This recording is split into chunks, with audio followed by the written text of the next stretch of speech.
First আমি দিয়ে দিব টমেটো, দিয়ে দিব অলিভে, আর এগুলো হচ্ছে কাপেরি, এগুলো হচ্ছে পমোদরিনি সুগো মানে টমেটোর ঝোল আর কি। আর দিয়ে দিলাম লবণ আর একটু মরিচের গুঁড়া।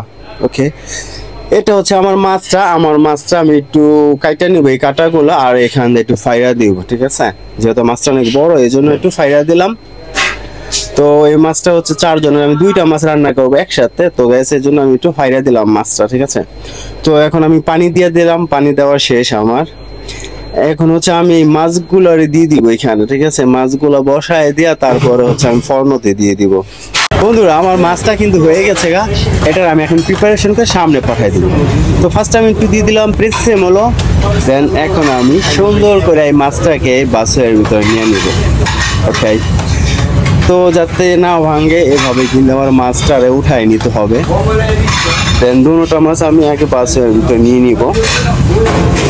ওকে, তো বন্ধুরা এটা হচ্ছে বাজিলিক, আমি বাজিলিকও দিয়ে দিলাম, আর একটু দিয়ে দিলাম লবণ, আর এটা হচ্ছে মরিচ, আর দিয়ে দিলাম গুঁড়ো। দেখুন আমার তরকারিটা কিন্তু একদম হয়ে গেছে, অনেক মজাদার একটা তরকারি হয়ে গেছে গা। এখন আমি বাড়ির ভিতরে নিয়ে সামনে পাঠাই দিই। আর এগুলো হচ্ছে আমার মাছ, যেটা আমি মাত্রই রান্না করলাম। ইয়া